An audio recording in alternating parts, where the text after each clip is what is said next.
Hey guys, it's Peter and we're here on the red carpet at the 30th Annual GLAAD Media Awards in New York City. We're going to be up close and personal with some of our favorite stars, including Madonna, Sarah Jessica Parker, Ryan Murphy, and the cast of Pose.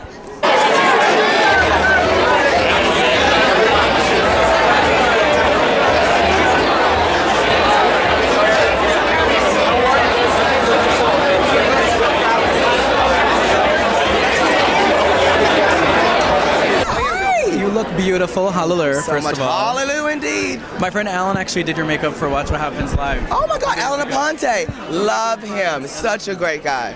So I have to ask before you go in, I know they're rushing you in, how do you feel about MAYOchella, the whole Taylor Swift, Beyonce's performance? Oh please, let me tell you something. Taylor Swift is a diva in her own right. Beyonce is the grandiosity of Beyonce in her own right. There is no rip-off. There is only continuous creation and progression. And if you are inspired by something in life, be inspired. Go out there and do it and make it you. I think that all of those divas would say, in this world, they've looked up to someone. I look up to the great Jennifer Lewis, and sometimes people say, "Oh, you're doing Jennifer Lewis." No, but I have learned tricks of a diva, of a professional, and I want to embody those for sure, and then make them my own. And she supports it, although she charges me every time I say anything. Well, you look amazing. Thank you Have so much fun tonight, and you were robbed in also. Oh, just so we're on the same page. Thank you. Hi, it's so good to meet you. You too. You look amazing. Thank you. So do you. I love your shirt. Thank you so much. I'm pretty sure I saw you in the lobby downstairs when I was getting coffee. Probably. Were you wearing sweatpants? Yes. Yeah, I didn't want you to see me like that, so I just went the other way. Okay, got it. So I hope you didn't get a good look because was looking busted. No, you looked great. Thank you. What can you tell me about your new show, which I'm already obsessed with? I love it. It's just something I've always wanted to like combine skating and all of the people that I've gotten to meet in the past year and a half. Our first season went really well, and we're only one episode in, but we already have a lot of interest for season 2. So I'm really looking forward to it. Meet anybody? I know where to go. Hello. Hi. How are you? Hi. You look amazing. Thank you. We set a moment for this really quick? Yes, we can.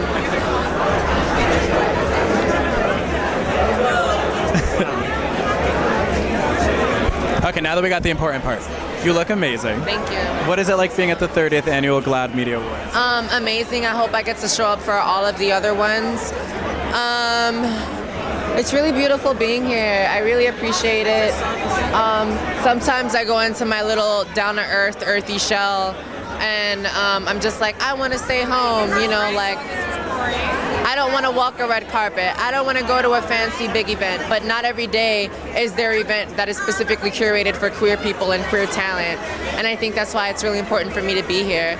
And they're acknowledging our work. This place is created for people like me to be at. And I really respect the space existing, and I also am I'm extremely proud. And I feel at home, and I feel super comfortable, and I don't feel nervous to be here in this space, Well, congratulations on the success of the first season. It's one of my favorite shows. Thank you, me too. What can we expect from the new season coming up? Yeah, I think season 2 you can expect to get some of the same beautiful stories about these amazing characters. You can expect more of the ballroom scenes that you love with the costumes and the dancing and the beautiful sets and everything that Ryan is known for. I think that you can expect to see us go a little bit deeper too, which I'm really excited about, for you to get a little bit deeper into these characters' inner lives and what they want and what fuels them.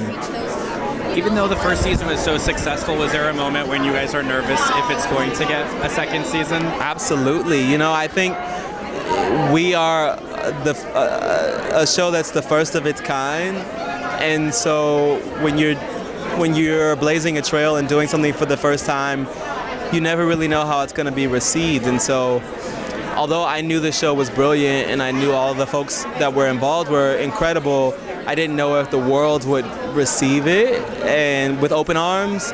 And I was so pleasantly surprised to see how embracing and how accepting the world was of us and our show. And I think that's an indicator of how far we've come in the last 8 to 10 years or so, and you know, it's an indicator of where we're headed too. I think that it's only going to get better from here. But so yeah, there was a moment when I was a little skeptical, like these homophobic folks and transphobic folks are not going to give us what we need to get in season 2.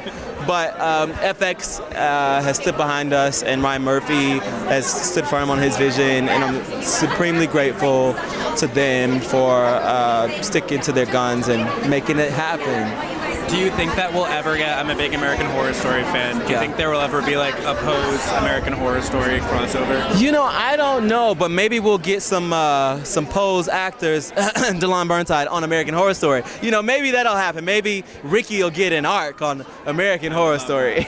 You know, Hi. Beautiful. And you are very handsome, so we're just going to be beautiful and handsome. That works for me. Let's do it. You look amazing. Thank you. How does it feel tonight to be at the GLAAD 30th Annual GLAAD Media Awards? It feels good. 30 years in, baby, and we're still standing strong. It feels good. I'm very happy, and I'm glad to be showing for my community. Well, you look amazing. Thank you.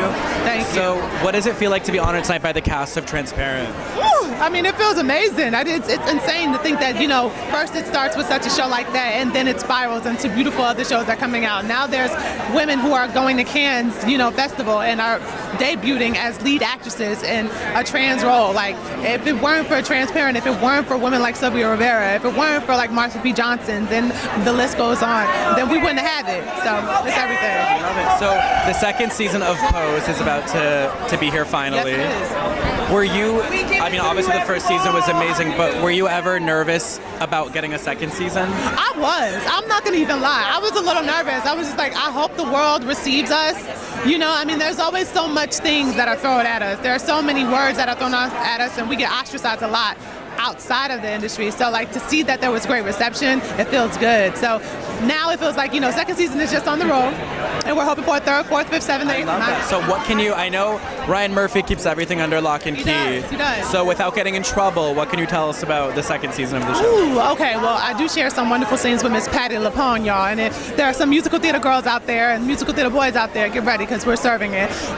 There's also a 2-year time jump, which I know you know and everyone else knows, but we're tackling a lot of musical aspects of what happened in like 1990 and how the peak of Vogue came about within certain music. And With it's the gonna first episode, I think, is the release of Madonna's Vogue. Yes, it is. And it's just like the changing point for all of us within the community, because she changed a lot for us in the community with putting us on the mainstream, you know, television. So yeah, that's a little snippet. You look amazing. Thank you. What is it like being at the 30th Annual GLAAD Awards?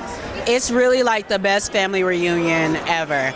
I've been at the GLAAD Awards, I'm losing count now about how many times I've been here, and each year it gets bigger and bigger and bigger, and it's not just the celebrities we all know and love that, you know, are cis and that are usually straight and they're doing their thing and using their platforms, but now we're seeing celebrities in our own community, and they're getting space, and they're actually taking space on the stage and hosting. Shangela's hosting, Mila Jam is at the after party, Pose is being considered for award. I mean, it's a night. I love that. And I was asking some of the other cast members from Pose. The first season was so amazing, but was there ever a moment you were nervous about getting a second season? Well, yeah, just in the beginning, because it's something new and we were introducing it to a new audience. And, you know, our RuPaul Drag Race friends, you know, that steal all the language, they weren't really watching the show. So eventually, it was like a brush fire, and it got to it reached all who it needed to. And then it really international and Netflix now, and so our audience is there, and they're ready for season 2. Without getting in trouble, because I know Ryan Murphy keeps you guys under lock and key. He's here somewhere. Yeah. But what can you tell us about the second season without giving too much away? I can tell you that Candy and Lulu with their new House of Ferocity are going to cause a lot of trouble. And Candy is going to push she's basically not taking no for an answer again this season. So you're going to see her keep pushing the boundaries and refusing to not be seen. She wants you to recognize her. Hey, Peter. Oh, boy, Hello, how are you? Good, you look so beautiful. I'm wearing Sonja by Sonja Morgan. It's my new ready-to-wear or pret-a-porter. You would know that. Everything's under $200 each piece. The tiara, the earrings, the bag, the gown. A few. Just gave that girl a shave and she didn't need one. I'm sure she's happy she got it though. A few years ago we were here, I remember, I think it was like 5 or 6 years ago, and we were just talking about the I logo was in the for red the brand. gown. Yes. Do you remember? I was just we're working talking on the logo. Yes. Well, the using logo the is lips as the solid. M. And then you know, Dorinda had such a hard time with the deer, but I wear the deer every day. And I'm here with my friend William Kapfer, who works 8 or 9 years now at JPM. He's our diversified supplier for the bank, and that means, you know, he supports minorities. That includes women, veterans, LGBTQ. So what can you tell us about this season of Housewives has been so heated already? And I know, and we're only halfway through. It's so deep, so heated, and we haven't even gone on the trip. When you see the trip, you are gonna be tripping. You'll say, "Am I tripping?" And you definitely have the best tagline of this season. These days, people say I'm over the top, but these days I prefer bottom. Being a bottom. These days I prefer being a bottom. I'm just like these young guys I date. They're like, I'm not getting on top. No, you get on top. I'm Sonja. I love you. Thank you so much for talking with us. Have such It's a good just night. too much. I can't do that anymore. I'm just like, I'm with you. I need a guy that's older. Then we could do it sideways. Let's share him. Let's do it. Have such a good night. It was so nice to Good see seeing you. you. We're all obsessed. We need to know. Well, Japan's going to be really fun, and it's going to be like 4 episodes, and it's going to be really cute, and we're really excited. It was really, I learned so much, and I'm excited for everyone to see it. So can you tell me about the new remake of Tales of the City? It looks super exciting. Yeah, I am. It's unbelievable to be a part of a show that has so much history, that's so iconic, and to be part of the new generation, to be able to introduce it to a group of people that might not be familiar with it is insane and really exciting. What would you say are the similarities between the old and the new, and then the differences between the old version and the new? I would say that, like, all the love that you feel, like the earnestness and the kindness and like the actual, I don't know, just the storytelling that I feel like we don't see very often, that's so earnest, and stories that we frankly haven't seen yet. You know, like there are narratives that have not been explored, and it's happening now with the series, and I look forward to having people feel seen and heard. I'm obsessed with your nails. Oh my God, thank you. Yes. Tonight I'm wearing the Sally Hansen and GLAAD Pride, Extreme Pride collection. Launching next month, and donations are going to be made to GLAAD. So I'm feeling my fantasy tonight. Yeah, nails the house down. So you are known for doing amazing parodies on YouTube. Yeah. So how do you go about doing parodies of people without like offending them? Oh, you know, I think if it comes from a place of love and really appreciating the person and their art, you know, I do something like Queer Eye, it's because I love it, or I do something like the Kardashians, it's because I watch it and I consume their content all day. So yeah, I think if you come at it from a place of like, no, I really respect this, it's gonna go well, and they usually have a good sense of humor about it, so that's good. Yeah. If there was one person you could do a parody with for your channel, who would it be? Oh my God, that's a really good question. Madonna. Yeah, Madonna. I mean, if I could be Britney and she would be Madonna, yeah, that would be it.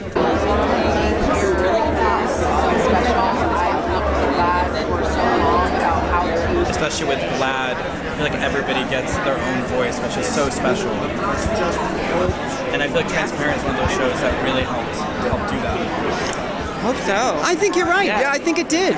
Trace said this earlier, that it really opened a portal for shows like Pose, and and I think it allowed us to have a conversation that we haven't been having before. So I think you're right. I would agree with you. Yeah. I can't wait to see what comes next. Yeah.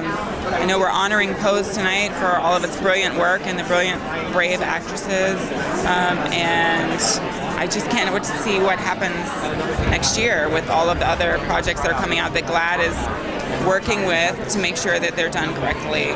So, what advice do you have for youth today that are coming to terms with coming out on their own way?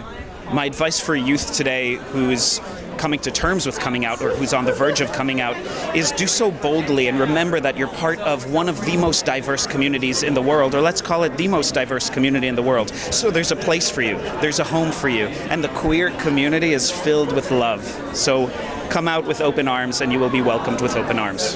Do you feel that social media kind of helps with people that are coming out? Because I know when we were younger, we didn't have all the social media that we have today. I feel that social media both helps and hurts those who are coming out, especially those who are younger, who are facing bullying. When I was younger, the only bullying that I could face was face-to-face or words that were spoken behind my back. But now on social media, the internet never forgets. Social media never forgets. So people need to be even bolder today, even prouder, and connect to that real community, not just those virtual friends. And Andy, I mean, he's just also so iconic. He's on TV every day. He's such visceral representation for us, and it's just so important to have that, and he does such a good job with it. So we have to talk about State of Pride, which I'm really excited about. Thank you. What is it like? What was it like working on that for you? Working on State of Pride was the most exciting and meaningful project of my career because, first of all, I was able to work with two iconic, and I don't use that word lightly, queer directors, Rob Epstein and Jeff Friedman. Rob is the first openly gay person to ever win an Academy Award. And so to learn from them and to experience their process as a partner to them was such an honor. And it was so fun. We traveled from big cities like San Francisco and Salt Lake City to small towns like Tuscaloosa, Alabama. And we experienced all different kinds of prides. We interviewed all different kinds of LGBTQ people. And it's really a celebration of our community and what Pride tells us about our community 50 years after Stonewall. And so we premiered at South by Southwest. We were the opening night documentary. And YouTube has the global streaming rights, so it's going to premiere as a YouTube original on May 29th. I decided to defy the universe and get into every bed and put my arms around as many humans as I could and make them feel loved